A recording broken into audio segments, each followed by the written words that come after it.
Where would you rank Mike Vrabel as a coach in the league? Head coaches. I don't know why I can't spit these words out this morning.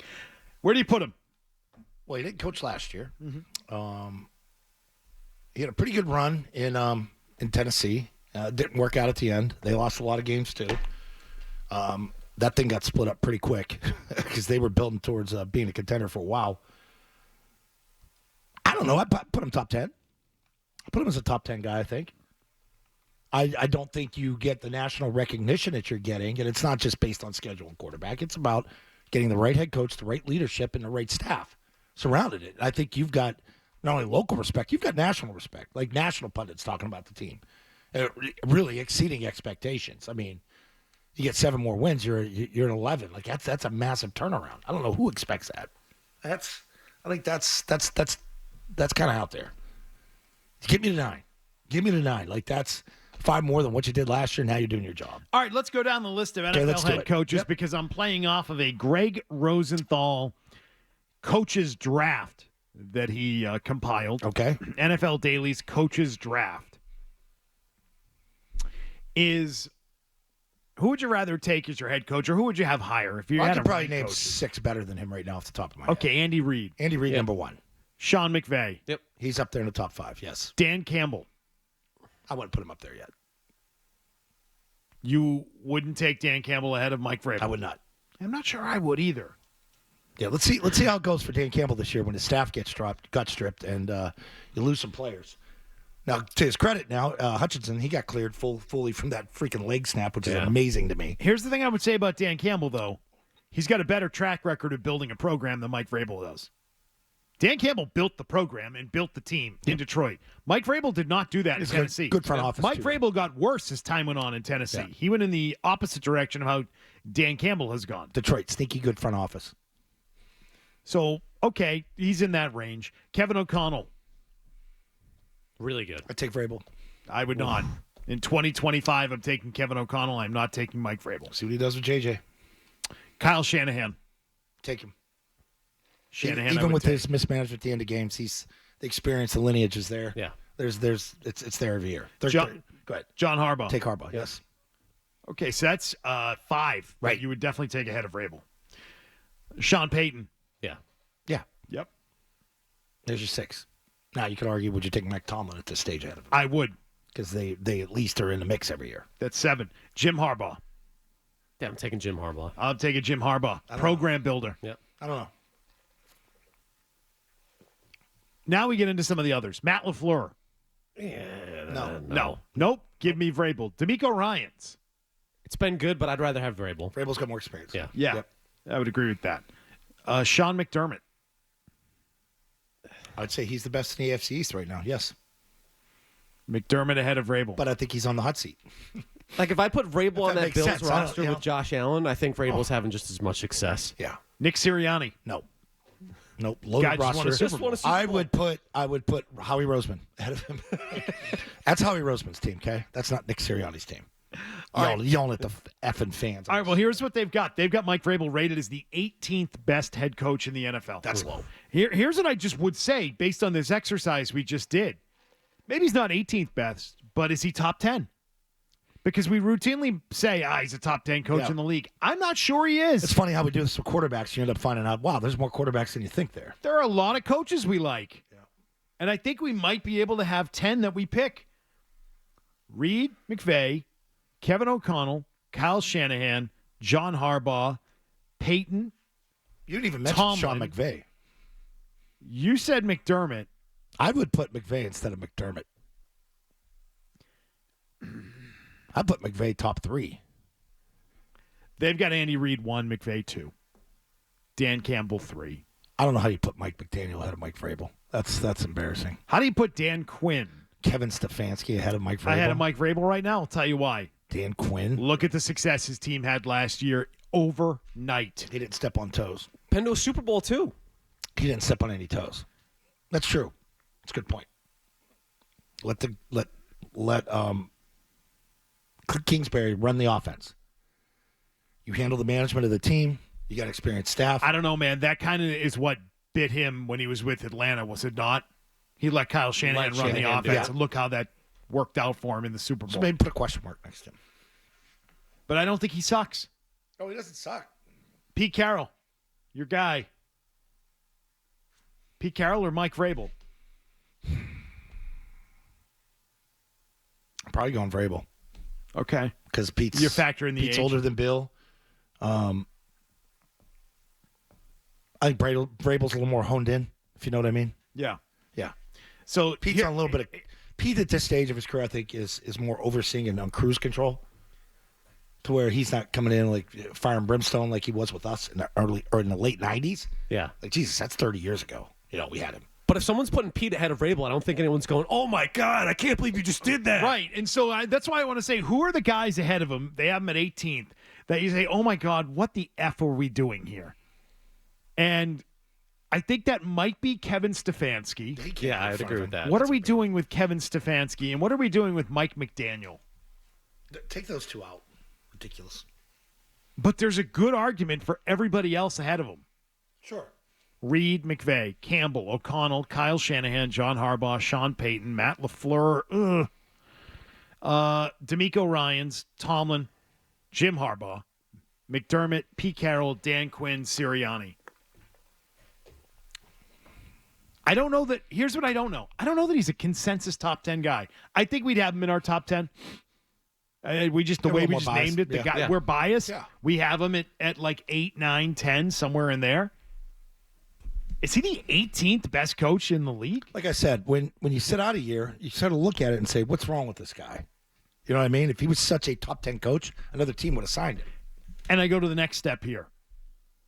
Does Mike Vrabel have a lot to prove taking over as Patriots head coach? Not in terms of, the Patriots have a lot to prove, but individually. Does he have a lot to prove in his second go-round as a head coach? And have we sort of overlooked that about his job? I think he would answer that absolutely 100% yes. And it's a challenge for him because, let's not forget, you got fired and you were out of football. Now you're back. You kind of got it in front of you. I mean, the floor's already been established here in New England, what it has been these last 2 years. The only way to go is up, not backwards. You got the quarterback, you have the backing of ownership, and you had a good free agency and draft class, you think. Arrows are pointing up. It's up to him to take those arrows to the next level.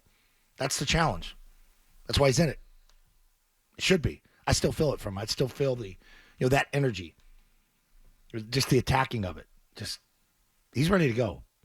I think he would answer that absolutely 100% equivocally yes. Well, I think that's only a good thing. Yeah. That's great. I just don't know that we've spent a lot of time talking about that. Sort of his reputation as a coach in this league. It's a second go-around as a head coach. Most coaches would tell you that when they get a second shot, they want to learn from the first. They want to be a lot better in their second opportunity. We haven't spent a lot of time focusing in on that because the team itself has been so bad that we just kind of focus on the fact that there will be an improvement. But what about him? Does he have that chip on his shoulder? Mike Vrabel. Greg Rosenthal, beyond this draft, also has something on Drake Maye being one of the more exciting quarterback prospects in some time in this league. But PFF, not so high on young Maye. But it's now going to be year 2. He's no longer a rookie. We talked a little bit about his 4 picks yesterday in a practice in May, which, yes, I'm aware, means absolutely diddly poo. That's what it means. It means a little something. I don't think it has any impact on what's going to happen come week 1 in September. Nor do I. The same way I don't think Christian Gonzalez having 2 picks means anything. And if that means we should question why we even cover those things, yes, go ahead. I can't bring myself to care at all about what goes on in these practices. That's sort of interesting. We'll talk a little bit about it. You think it's a big deal, actually. Not a big deal, but I do think it's a deal that you want to be sharp. So You don't want to be sloppy. Greg Rosenthal talks about how he was thrilled that the Patriots did end up with Maye, even though he was pissed at them for winning that game on Christmas Eve in Denver, which I was as well. What a waste. Sosi and Zoe are fired up, though. Oh, my God, were they fired up about that win. Don't put me at Christmas Eve in Denver then. All right, well, I didn't put you there. Oh. The NFL did. But anyway, there's always going to be this comparison to Jaden Daniels, right? It's natural now. There's going to be a comp between these two guys moving forward. Drake Maye had all kinds of excuses built in year one. I call them excuses because we made them for him. He wasn't making excuses. He didn't get reps in training camp. He had a bozo coaching staff. He had very little talent around him. He had no offensive line. And so for that, going 1-9, I don't care. It doesn't bother me. Now, I think it's going to bother me quite a bit if he's not good. It doesn't produce in a big way for the team. Yeah, I thought about this a lot too. Like my first year when I was like playing, didn't really know what the hell you're doing. I'm trying to equate it to him and, just the stuff that's around him. You talk about the supporting cast of that. At least I had a first-round tackle I was drafted with on my left side. Marv Cook was a tight end. I had Irving Fryer, the good Irving Fryer. Greg McMurtry, Michael Timpson, John Vaughn, Leonard Russell, John Stevens, running backs. There's some talent there. And that helped you because you didn't really understand what's going on. The bleep's flying, everything's hitting the fan around you, and it's hard to settle down. But I did see him get better week to week. I think he's better than Trevor Lawrence. I know you talked about Trevor Lawrence there at the beginning of that clip. Trevor Lawrence, to me, is a freaking robot. He's a pre-programmed robot. Stiff, real upright. This kid moves better. I think he's more cerebral. I think things process quickly for him. He'll get this offense down. Right now, I think he's just hesitating. I haven't seen it yet. We'll be down there more in camp, and I think he'll be more ready to go once July hits. Now you're getting, when you got to get into flow terminology, getting in and out of the huddle, all that stuff. Is it new to him? Yeah. Oh well, it'll go by quickly. Josh will get him up and running. You'll get your formation. You'll get the protection. You'll get the route. It's all in sequence, and it'll be better for him because you start thinking about protection. You think you know what the formation is. You picture it in your head as you're calling it. And then, okay, now we get up there, we see the defense. Now we're going to start to go through progressions. Am I going to go right or left here based on where's the safety and where's the mic? Him calling out protections is going to help him instead of just doing it the lazy way and getting up there. Center's going to do everything. You just get up there, take the snap, and run the play. That's bull crap. That's BS. Give me the offense where I got more control of everything. I want that. Good quarterback should want that. Chip Kelly ran his own damn offense. Called protections, called everything. Same thing with Marino at the end. Good quarterback should be able to do that. You put it on him out there last year, he probably couldn't do it because you didn't teach him how to do it. McDaniels is going to teach him how to do it. And that's going to be good. He'll be better for it. He'll be a better quarterback for this situation he's in now. I know it's tough on him because it's the fourth guy in 4 years. But he will be better for it. He will tell you that at the end of it. It's my rant on me. Not a rant, but... okay, but what you're setting up is if he's not good... Then it's on him. It's on him. Yeah. Okay. Yeah. Same way it's like on Vrabel. You come here and the team's sloppy and they're jumping off sides. That's on you. That's on you. Instead of the Mayo, hey, once they cross the white line, that's all hands off. Oh, no. When they cross the white line, you can be shouting stuff to them. You're still talking in their ears. You're still doing stuff. Your whole assistants are directing different groupings, all that. You still take on that responsibility. So if you're sloppy and you commit 15 penalties a game and you got late hits, that's on the head coach. That's on your team, your head coach. Yeah, and if the quarterback's not good, it's on him. They set the deck for him. It's his team. My takeaway is that the way that we view Vrabel is going to be tied into exactly the way that Drake Maye plays. When we go through that whole coaching list, I think what it comes down to is, do you have a good roster and a good quarterback? Because there is sort of that mosh of just real competent coaches. And if you have one of those 18, 19 guys and a really good quarterback, you're going to be a really good team. But what if you win close games defensively and the quarterback's a little sloppy? That's Vrabel. That's Vrabel's team. He's winning with defense. But then we're going to talk about how Mike Vrabel's team melts down when it matters most, like Sean McDermott, right? Yeah, McDermott and what's his name? Shanahan. Two guys that melt when the money's on the line. Multiple times.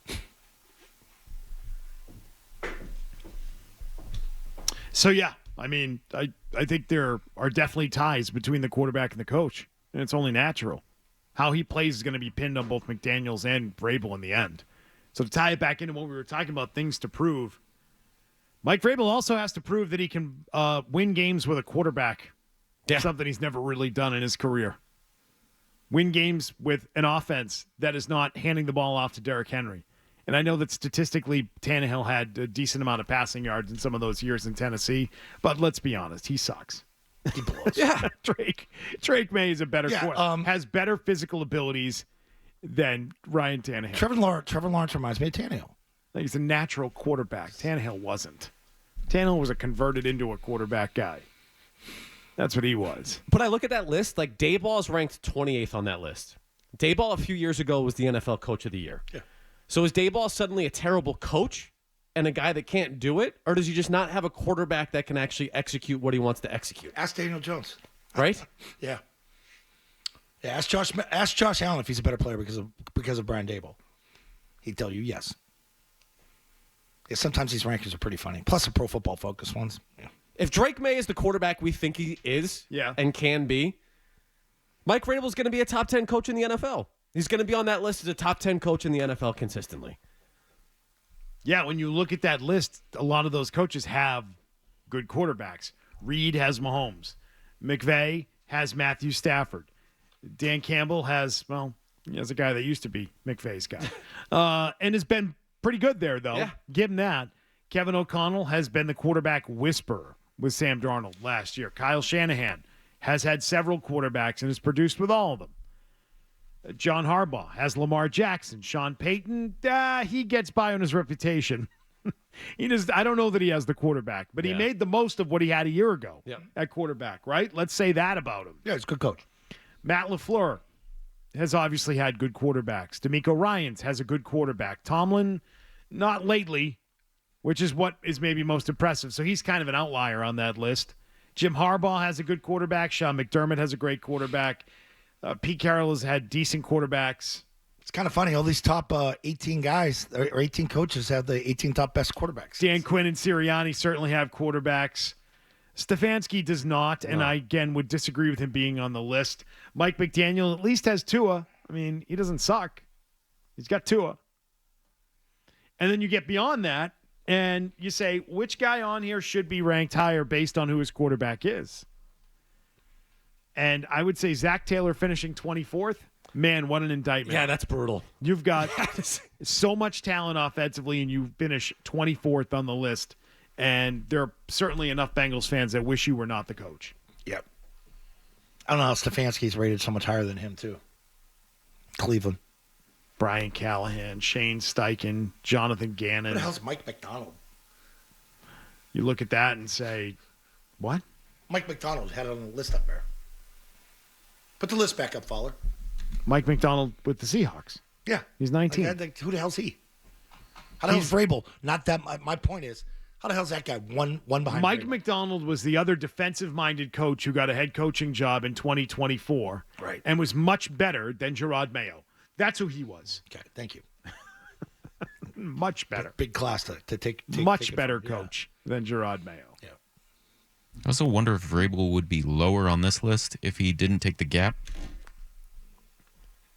If he had year. taken another job right away, where would that This job job? be?